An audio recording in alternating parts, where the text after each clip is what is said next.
Welcome to this EMA Consultancy podcast. I'm pleased to be joined today by Executive Director Ian Robertson and consultant Lorna Lee. I'm Stuart, your host, and today we're going to spend some time discussing the findings of EMA's latest annual Total Reward and Workplace Survey. Ian and Lorna have compiled and analysed the results, and in this episode we'll be focusing on trends in the social housing sector and the impact of changes to employers' national insurance contributions. So let's dive in. Welcome Ian, welcome Lorna, good to have you here today. Welcome, thank you for having us. Thank you, Stuart. Right, Ian, I'll put you on the spot first. We're going to look at pay trends in the housing sector. Ian, the survey shows that the majority of pay awards in 2023-24 fell between 4 and 6%. How does this reflect the social housing sector's response to inflation and the cost of living challenges that organisations are facing? Okay, thank you, Stuart. I think the first thing is really to set the scene that during this period of 23-24, CPI actually got to 8.7% in April and May of 23, dropping to 3.2% in March 24. Therefore, pay awards, which were towards the top end of the spectrum, in other words, 6%, broadly kept pace with inflation, but those at 4% over that particular period, I would believe, did not keep pace with inflation. So it's something for organisations to think about. We also need to recognise, though, that pay awards need to be affordable, and many housing associations are struggling financially to afford these, and hence a number of organisations have been looking at mergers to remain viable. What is crucial is that housing associations are seen by staff to be offering a fair reward package. There is a need to maintain trust with staff and offer security, e.g. build a strong brand which staff can buy into. We also need to consider that housing associations are finding they're facing a struggle to retain staff, particularly those staff who can find jobs within other employment sectors who might be offering more money, e.g. the private sector. What we are finding within the sector that some staff are receiving bigger pay awards than the 4 or 6% that we've been talking about. And this can be either through retention bonuses to retain their services or increasing the pay by changing the job to reflect that. That's very interesting, and thanks for that overview. We'll probably pick up on some of those points later on. Lorna, can you just bring you in just to look at market comparisons? So the survey said 88% of organisations are now benchmarking their pay strategies against housing sector market rates. With growing competition, as Ian's pointed out, from other sectors, are we seeing a shift in how housing organisations position themselves to attract and retain talent? Yeah, I mean, we are. As Ian's just alluded to, many housing organisations are really struggling to recruit and retain staff, particularly where there's transferable skills between sectors.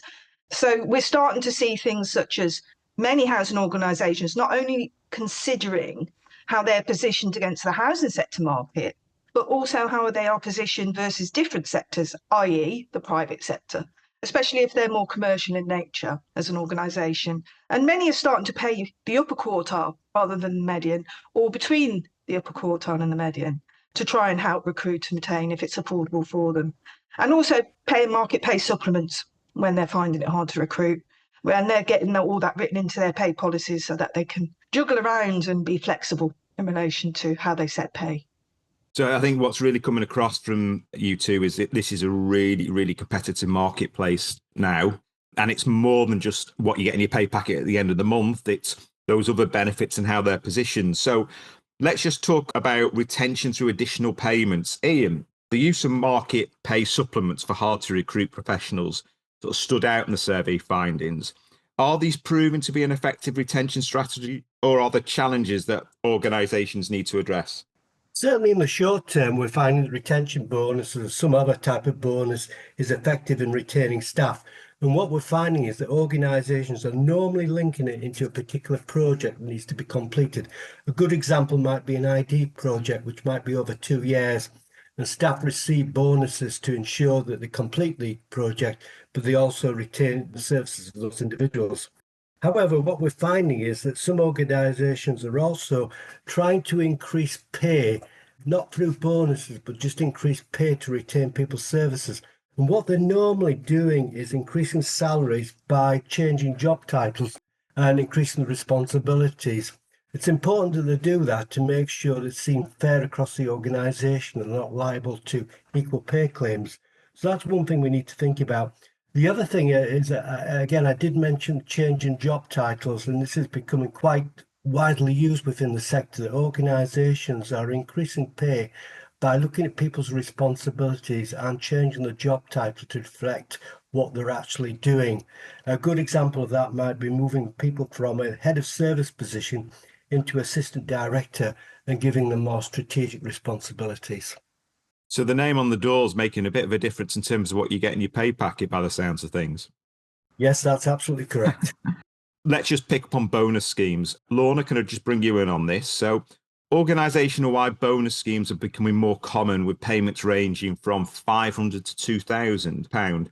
Do you think these are helping to boost staff motivation and retention, or are they more a short-term solution? Well, that's a really good question, isn't it, Stuart? But there's always been lots of talk around bonus schemes within housing and whether they can work against the ethos of the organisation, their visions and values, for example. But there's no doubt that performance-related pay is now a real common way in which housing organisations are encouraging employees to work together to deliver the business priorities and to reward them for their contribution to the organisation and its success. So it's true, a variable element of reward linked to business performance, that bonuses offer an attractive way of providing employees with a financial reward without permanently impacting their bottom line in the way increases, say, to a base salary would. It's also true to say that one size does not fit all. And what I mean by that is that organisations need to know their people. And I believe that's why housing organisations have moved towards organisational wide schemes. This is where, if targets are achieved, all employees get a percentage or a fixed payment.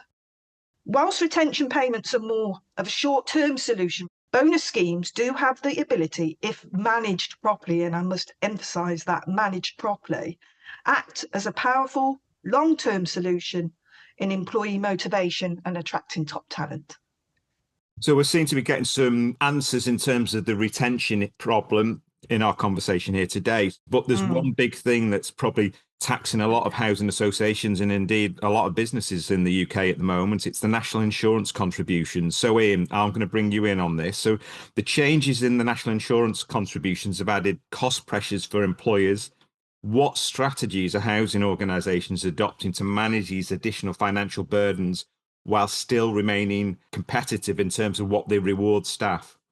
Yes, without doubt, the increase in national insurance costs will have an impact on salaries. EMA undertook a survey in, I think it was around October of last year, where we looked at budget increases from April 2025, and the average awards were going to be in the region of 2 to 4%. I do know now that since contacting a few of these organisations, what they put in the budget will be reduced by around 1% or 0.5%, somewhere in that area. Not all organisations are doing it, but certainly the intention is to reduce some of the pay awards for staff from April 2025. So that's what needs to be considered from their perspective. Also, what we need to think about is what's happening outside the housing sector. And we need to look at the ONS data, which has just been released, which indicates that the average pay award in Britain from September 24 to November 24 was 5.6%.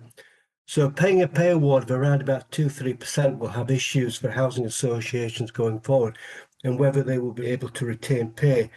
What is essential is that they ensure that payments made to staff are fair and can retain staff and also recruit staff when required. We also need to be mindful of employment law changes. So, for example, the Employment Rights Bill from day one gives individuals rights to unfair dismissal claims. This may have an implication for costs for the organisation going forward. Previously, they had the opportunity through the probationary period after 6 months, if people weren't meeting the appropriate requirements of the job, they could be dismissed. This brings other issues into place with the rights of individuals to go to tribunals straight away. So this could have cost implications for organisations. So it's a real shifting landscape. I think that's what you're saying, Ian, isn't it? And yes, we truly don't know what's going to happen yet and what some of the impacts of that is. So, Lorna, let's just finish off. Let's have a quick look at future pay trends. So with the continued financial pressures and the evolving labour marketplace, how do you see pay trends developing in the housing sector over the next few years? And I think Ian mentioned right at the beginning just about the brand, and that's probably more than just pay, isn't it, that housing associations are going to be thinking about? It really is, isn't it? I mean, as Ian said, when we started researching pay awards from April 25 in November last year, we were looking at between 2 and 4%. Now, since the budget and the national insurance issue, we're now seeing organisations pulling that back to 2%. As such, they really do need to be mindful that they're not falling behind in terms of their pay rates versus other organisations. So we're seeing housing organisations shifting their emphasis to the wider employee experience and benefits offering. Trends are emerging with an emphasis on fair and inclusive reward strategies in order to drive employee engagement and thus help with employee retention. So you could look at increased investment in employee health and well-being. A lot of the new generation coming into the workplace are very mindful of their health and well-being. And if you can do flexible, and I'm going to keep using that word throughout a lot of these podcasts, flexibility. So if you're offering health and well-being, annual leave entitlements, volunteering days where they're giving back to the community, and these can be done as part of a flexible benefits scheme package, which we see really becoming commonplace within the housing organisation sector now. I think that's really interesting what you say there, Laura, in that final answer. I guess also it's the different generations working in the workplace. Oh, it's so 5 generations now, Stuart. That's the massive range, isn't it? And really different needs and aspirations, I guess, what they want from their jobs. Yeah, what my son wants from his benefit package is going to be totally different than I want in the workplace, isn't it? Well, I think that's something we can certainly explore in future podcasts. Definitely. So thank you very much, Lorna and Ian, for sharing that insights into the Total Reward and Workplace Survey.